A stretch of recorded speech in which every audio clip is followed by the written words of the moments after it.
নবীজি বলেন, আমি তাকাইলাম, তাকায় দেখলাম এটার মধ্যে উলঙ্গ নারী পুরুষ। আমি তাদের ব্যাপারে তাদেরকে জিজ্ঞাসা করলাম, কয় হুজুর, যাদেরকে আপনি চুলার মধ্যে দেখলেন এই উলঙ্গ নারী পুরুষগুলো অন্য কেউ নয়, হুমুজ জুনাত, এরা হলো ব্যভিচারের দল, ব্যভিচারকারী নারী আর ব্যভিচারকারী পুরুষ আর ব্যভিচারকারিনী নারীর দল। বলেন নাউজুবিল্লাহ। আরেকটা বর্ণনার মধ্যে পাওয়া যায়, নবী বলেন, মেরাজের রাতে আমি যখন যাইতে লাগলাম, একদল মানুষকে আমি দেখলাম, ওই মানুষের পরনের মধ্যে লেংটি পরা। জোরে বলেন কি পরা? আরো জোরে। লেংটি পরা। পুরুষের পরনের মধ্যে লেংটি, নারীদের পরনের মধ্যে লেংটি। আবার আমাদের দেশেও ল্যাংটা কি আছে। মানুষ কেমনে যে কয়, তা আমার পীর সাহেব ল্যাংটা, মানে কি? ল্যাংটা আবার পীর হয় কিভাবে? আমারে বুঝান, এটা আমার আকলে ধরে না কখনো।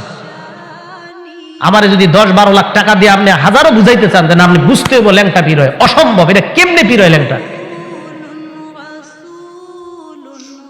এটা অসম্ভব। ল্যাংটা পীর হবে কেমনি? না বলেন। আমাদের নবীর চেয়ে বড় পীর দুনিয়াতে আসে নাই, আসবে না। আবু বকর সিদ্দিকের চেয়ে বড় পীর সাহেব দুনিয়াতে আসে নাই, আসবে না। ওমর ফারুকের চেয়ে এমন পীর দুনিয়াতে আসে নাই। তো ওনারা কোনোদিন এই জাতীয় কর্মকাণ্ড করে না। আপনি কিভাবে বলেন যে এটা? আমার বুঝে আসে না, হাউ ইজ ইট পসিবল, কিভাবে সম্ভব? নাম দেয় কি উল্টা পাল্টা। তাহলে বলেন তো, কাদেরকে নবী দেখছে পরনে কি? লেংটি, লেংটি পরা। আমি দেখলাম তাদের সামনে 2টা ডেক রাখা, ডেকচি রাখা, একটার মধ্যে রান্না করা গোস্ত আর একটার মধ্যে কাঁচা গোস্ত। আমি দেখলাম এই মানুষগুলা রান্না করা গোস্ত বাদ দিয়া কাঁচা গোস্ত খায়। বলেন তো আপনারা, আমরা আজকে যারা আছি এই জায়গার মধ্যে, এক পাতিলের মধ্যে রান্না করা গোস্ত আর একটা কাঁচা গোস্ত, আমরা কোনটা খাবো? তো আমি দেখলাম লেংটি পরা নারী পুরুষগুলা কাঁচা গোস্তগুলা খায়। আমি অবাক হয়ে প্রশ্ন করলাম, এরা কারা?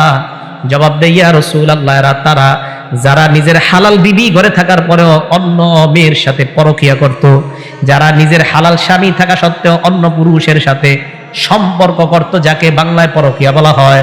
আমি প্রশ্ন করলাম, কতদিন? কয় কিয়ামত পর্যন্ত এই কাঁচা গোস্ত তারা খাইতে থাকবে। বলেন নাউজুবিল্লাহ। জিনাকারীর দল যাদেরকে দেখলাম, নবী বলেন কতদিন? কয় কিয়ামত পর্যন্ত চুলার আগুন দাউ দাউ করে জ্বলতে থাকবে, উপরে উঠবে আর নিচে নামবে, আর তারা চিৎকার করতে থাকবে।